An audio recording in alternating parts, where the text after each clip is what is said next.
Hello students, class 9 subject mathematics chapter number 10 exercise 10.5। आज हम करेंगे क्वेश्चन नंबर तीसरा। In figure angle P Q R equal to 100 degree 110 degree where P Q R the point on a circle with centre O. Find angle O P R. यानी आपको ये दिया गया angle P Q are आपको 110 degree दिया गया है और पी क्यू आर सर्कल के ऊपर पॉइंट से जिसका सेंटर सर्कल का सेंटर वो दिया गया है। आपको एंगल ओ पी आर यानी ये वाला एंगल निकालना है। देखो बहुत सारा सिंपल है, हम कैसे करेंगे आप ध्यान से देखेंगे। ये सर्कल का सेंटर है, सर्कल का सेंटर से सर्कल तक का डिस्टेंस क्या होता है, रेडियस। तो ओपी रेडियस हो गए, ओ आर भी रेडियस हो गए और सर्कल के अंदर रेडियस क्या होता है, इक्वल होता है। तो ओपी और ओ आर बराबर हो गए क्योंकि दोनों रेडियस हो गए।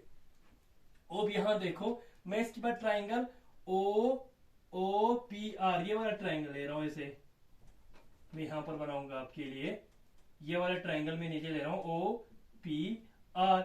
यहां पर आपको क्या हो रहा है, ओ पी और ओ आर आपको बराबर आ रहा है। क्यों? क्योंकि दोनों रेडियस है। ठीक है, तो ओ पी और ओ आर बराबर है। इसके बाद क्या देखेंगे, ओ आर के ऑपोजिट एंगल क्या है, angle O P R equal to OP के अपोजिट एंगल क्या है, सॉरी यहां पर इधर लिखो, ओपी के अपोजिट एंगल क्या है, एंगल ओ आर पी और ओ आर के अपोजिट एंगल क्या है, एंगल ओ पी आर। ये दोनों एंगल इक्वल होंगे। क्यों? क्योंकि हमने पढ़ा है, आई थिंक ट्राइंगल में पढ़ा था कि किसी ट्राइंगल के अगर दो साइड बराबर होंगे तो उस साइड के अपोजिट एंगल्स क्या होता है, वो भी बराबर होता है। तो आपको ये वाला एंगल और ये वाला एंगल आपको बराबर आ जाएंगे।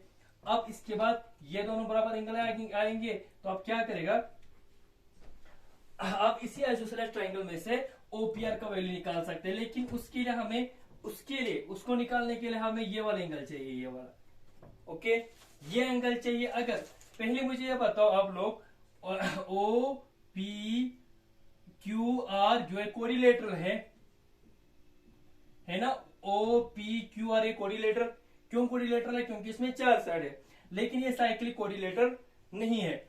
अगर साइक्लिक कोरिलेटर होता तो ये एंगल और ये एंगल प्लस में करता तो 180 डिग्री आता है। क्यों? क्योंकि साइक्लिक कोरिलेटर के अपोजिट एंगल 180 डिग्री आता है। लेकिन ओपीआर साइक्लिक कोरिलेटर नहीं है। साइक्लिक कोरिलेटर होने के लिए क्या होना चाहिए कि सर्कल के कोरिलेटर के सारी वर्टिसेस सर्कल के ऊपर लाई करना चाहिए। ये क्यू पी आर ये तो कोरिलेटर की ये तीन वर्टिसेस तो लाई कर रहा है सर्कल के ऊपर, लेकिन ओ सर्कल के ऊपर लाई नहीं कर रहा है। तो इसीलिए ओ पी क्यू आर के एक साइक्लिक कोरिलेटर नहीं है। तो हमें इसको फाइंड आउट करने के लिए हमें क्या करेंगे, देखो पहले हम कैसे करेंगे इसको निकालने के लिए। अगर ये आपको आ जाएंगे तो इसके बाद आसानी से आप ये निकाल सकते हो। ओके, देखो स्टेप्स हम कैसे करेंगे। फर्स्ट ऑफ ऑल आप कहेंगे एक कंस्ट्रक्शन लिखेंगे। देखो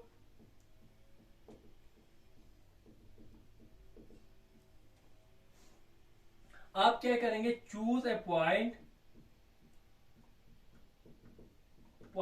S on the remaining part of the circle, remaining part of the circle। आपने सर्कल के जो रिमेनिंग पार्ट है, ये वाला पार्ट पे एक पॉइंट चूज कर लो। सपोज उसका नाम आप रखेंगे एस। ओके, एस ज्वाइन किया, एस चूज किया। इसके बाद क्या करेंगे, इसके आप करेंगे join P S and S R. इसके बाद आप क्या करेंगे, पी एस और आर एस को ज्वाइन करेंगे। यानी कि ये पॉइंट एस को पी के साथ ज्वाइन करेंगे और इसको इसके साथ ज्वाइन करेंगे। ओके, अब ऐसा क्यों कर रहा हूं आपको समझ में आ जाएगा ऐसा क्यों कर रहा हूं। ठीक है, अब एक चीज मुझे यहां पर आप बताएंगे। यहां पर ध्यान से देखेंगे, हमने पहले भी किया था, आपको दोबारा मैं रिपीट करूंगा कि हमने क्या कहा था कि सर्कल का एक सर्कल है।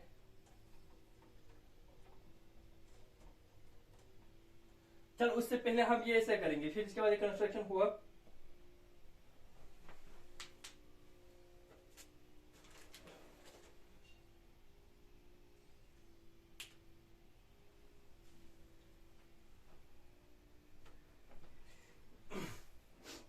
ये कंस्ट्रक्शन होने के बाद पहले आप ये से देखेंगे। अब यहां पर आपको नजर आएगा पी एस आर क्यू, ये साइक्लिक कोऑर्डिनेटर आप बन गए। पहले P O R Q cycle coordinator नहीं था, क्यों? क्योंकि ओ वर्टिसेस सर्कल पे लाई नहीं कर रहा है। अब ये वाला को आप यहाँ पर ये वाला लेंगे, ये वाला कोऑर्डिनेटर आप यहाँ से लेंगे जिसका क्यू पी एस आर है, ये कोऑर्डिनेटर के चारों वर्टिसेस सर्कल पे लाई कर रहा है, ठीक है। तो मैं कर सकता हूं ना, क्योंकि P Q P S R Q एक साइक्लिक कोऑर्डिनेटर है, सो हम लिख सकते हैं ना, नाउ हम क्या लिख सकते हैं, एंगल पी क्यू आर माने ये angle plus angle P S R equal to 180 degree. क्यों? क्योंकि पी एस आर क्यू एक साइक्लिक कोऑर्डिनेटर हो रहा है, और साइक्लिक कोऑर्डिनेटर के अपोजिट एंगल्स क्या होता है, सप्लीमेंट्री होता है, बिकॉज ये क्यों है opposite angles of a cyclic coordinator.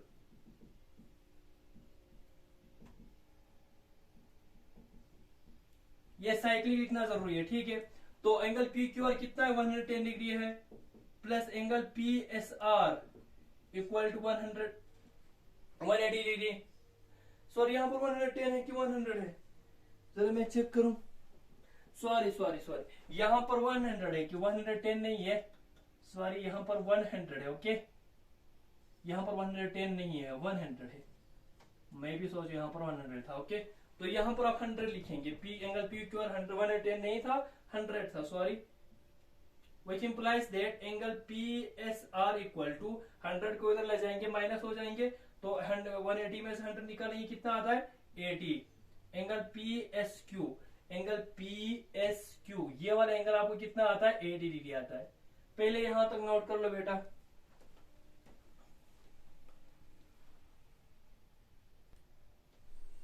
Okay बेटा, हमें एंगल पी क्यू आर दिया गया था, हमने उसी की मदद से पी एस क्यू हमने निकाल लिया, पी एस क्यू नहीं, मैं गलत बोल रहा था, पी एस आर हमने निकाल लिया। पी एस आर क्या आ गए, 80 डिग्री आ गया, ओके। पी एस क्यू नहीं, पी एस आर, ये वाला एंगल क्या आ गया, 80 डिग्री आ गया। ये साइक्लिक कोऑर्डिनेटर की मदद से हमने ये एंगल निकाला। अब देखो ध्यान से, मैंने एक थ्योरम 10.11 को बताया था, जिसका स्टेटमेंट ये था, ठीक है, आपकी बुक पे भी है, कि अगर ऐसे एक सर्कल है, ठीक है, और सर्कल के ऊपर एक कॉर्ड है, और इस कॉर्ड से या ऐसे बोल सकते हैं, इस आर्क से या इस कॉर्ड से आर्क से आप सेंटर के ऊपर एक एंगल बनाते हो, ठीक है, ये एक एंगल बन गए, और इसी आर्क से, इसी ये वाला आर्क से या ये कॉर्ड से, ठीक है, सर्कल के रिमेनिंग पार्ट पर किसी भी पॉइंट पर चूज कर लो, आप कोई भी पॉइंट चूज कर लिया, पॉइंट चूज कर लिया, ठीक है, ये कोई पॉइंट मैंने चूज कर लिया, तो सर्कल के रिमेनिंग पॉइंट पर जो पॉइंट आपने चूज किया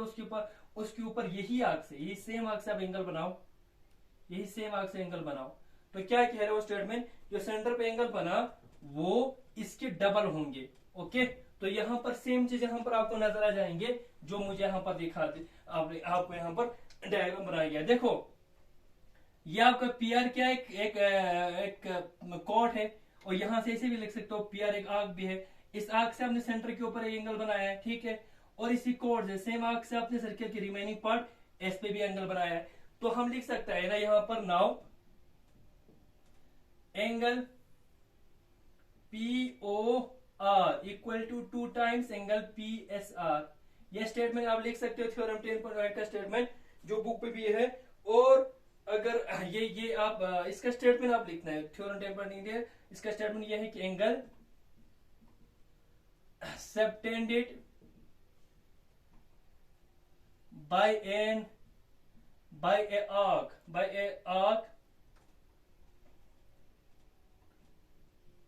arc at the center is twice, 2 times, the angle is 2 times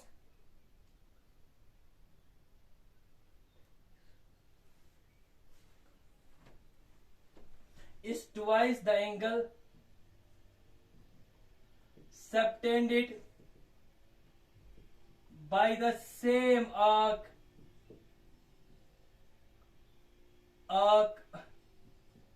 at the remaining part of the circle।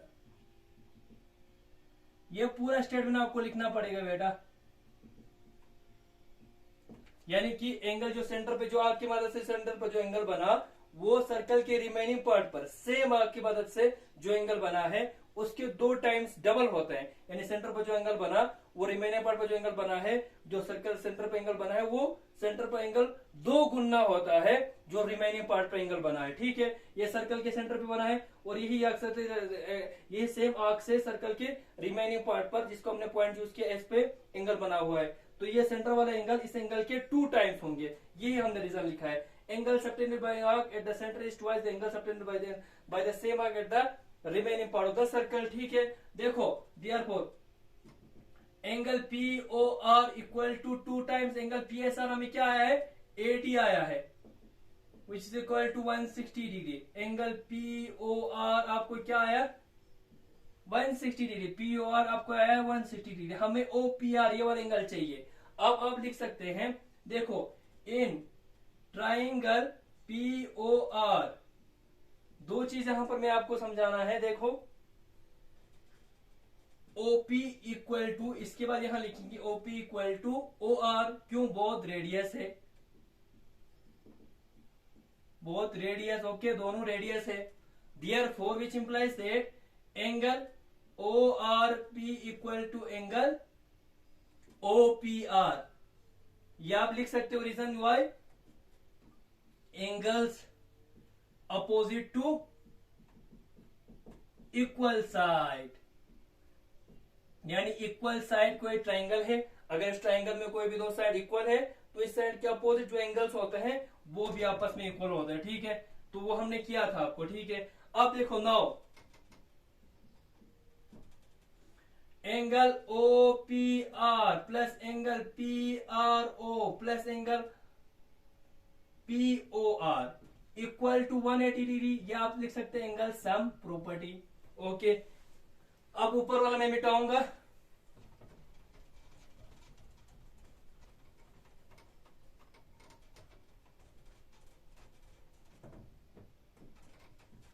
अच्छा, angle O P R is equal to O R P, यानी O P R बोलो R P, मैं दोनों को लिखूंगा O P R plus angle P R O बोलो या ओ R P बोलो, और ओ आर पी और ओ पी आर दोनों बराबर है,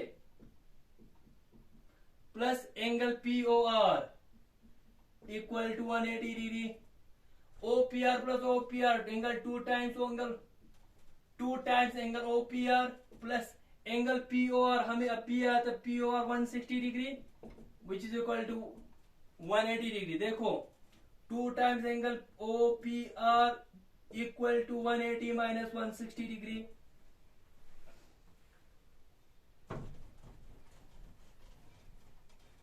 विच implies that angle O P R is equal to, अब देखो 0 में से 0 निकालो, 8 में से 6 निकालो, 2 आएंगे, ये 2 नीचे चला जाएंगे टू 10, आपको आएंगे angle O P R equal to 10 degree. अब देखो एंगल ओ पी आर आपको क्या है 10 डिग्री आ गए, ये 10 डिग्री आएगा तो ये भी 10 डिग्री आएंगे। ठीक है, लेकिन वो हमें नहीं निकालना था, हमें यही निकालना था। ओके, तो ये आपको क्वेश्चन नंबर 3 है। इसके बाद क्वेश्चन नंबर 4 करेंगे।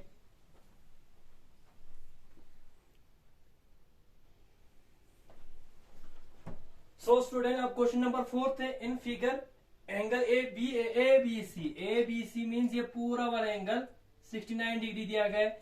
ए सी बी मान ये अंदर वाला एंगल 31 डिग्री दिया है। आपको निकालना एंगल बी डी सी वाला एंगल निकालना है। यहाँ पर एक चीज मैं आपको सिखाऊंगा, आपके बुक पे थ्योरम एक है, आई थिंक 10.9 होगा, देखो, या आप देखो थ्योरम खुद ही देखो। इसमें क्या बोला गया है, ये आपको मैं कोड बनाऊंगा ए बी कोड। तो देखो ये वाला क्या, इसको क्या बोलता है, इसको मेजर सेगमेंट बोलता है, यानी ये वाला ये भी एक सेगमेंट है, दूसरा जो नीचे जो बनता है वो भी एक सेगमेंट है, लेकिन ये सेगमेंट थोड़ा छोटा है तो क्या बोलते हैं इसको माइनर सेगमेंट बोलता है। अब ध्यान से सुनो मैं क्या बोल रहा हूं। अच्छा, अगर सर्कल के किसी भी कोड से सेम सेगमेंट में एंगल बनाता हूं, सपोज मैं यहां पर एक एंगल बनाता हूं, देखो एक बन गए एंगल, और वही सेम साइड में इसे यहां पर सेम दूसरा एक एंगल बनाते हैं। क्या कह रहा है कि ये थ्योरम ये बोलता है कि इसी सर्कल के अंदर किसी कोड से सेम ही सेगमेंट में यानी सेम सेगमेंट ऊपर मेजर सेगमेंट में आप एंगल बनाते हो, तो ये एंगल आपस में क्या होता है, इक्वल होता है। तो सेम देखो ये बीसी कोड है, बीसी कोड से एंगल बना है सेम सेगमेंट में एंगल ए बी ए सी और एंगल बी डी सी। तो ये एंगल और ये एंगल आपको बराबर आ गए। आप अगर ये निकल के एंगल फाइंड आउट करोगे तो खुद ब खुद इसके बराबर हो जाएंगे। रीजन आपको पता है क्यों, क्योंकि कोड की मदद से एंगल बन रहा है सेम सेगमेंट में। ओके, ये रीजन लिखेंगे आप। तो लिखो, इसको करने के लिए तरीका या पहले ऐसे करेंगे, देखो इन ट्राइंगल ए बी सी, आप ट्राइंगल ए बी सी ले लो, angle B A C plus angle A B C plus angle A C B equal to 180 degree. ये केस के मुताबिक हो गया एंगल सम प्रॉपर्टी। अब देखो ए बी सी ए या बी ए सी, इसके बाद बी ए सी, ठीक है। ये एंगल सम प्रॉपर्टी इसके मुताबिक क्या आ गए 180 डिग्री। बी ए सी यह हमें फाइंड आउट करना है, प्लस ए बी सी 69 दिया गया है, प्लस ए सी बी ये कितना दिया गया 31 degree which is equal to 180। Angle B A C equal to plus 10 7 plus 3, ये 1 यहां कैरी हो जाएंगे, 7 बन गए, 7 प्लस 3 100 180। अच्छा, एंगल बी ए सी 180 में से अगर आप 100 निकालो ये क्या आता है 80 डिग्री। तो आपका ये 80 डिग्री आ गए, तो ये भी 80 आएंगे। पहले आप नोट कर लो, यहां पर मैं लिखूंगा, देखो now angle B A C equal to angle B A C equal to angle B D C. Why, ये रीजन लिखो because angle are in the same segment, यानी ये एंगल जो बना है वो सेम सेगमेंट बना है। ओके, तो ये दोनों एंगल क्या हो गए, इक्वल हो गए। आप ध्यान से देखेंगे, इसके बाद क्या करेंगे, therefore angle B D C भी आपको क्या आ जाएंगे 80 डिग्री आ जाएंगे। ओके, ठीक है। So this was your question number 4। बाकी क्वेश्चन अगले वीडियोस में करेंगे। खुदा हाफिज।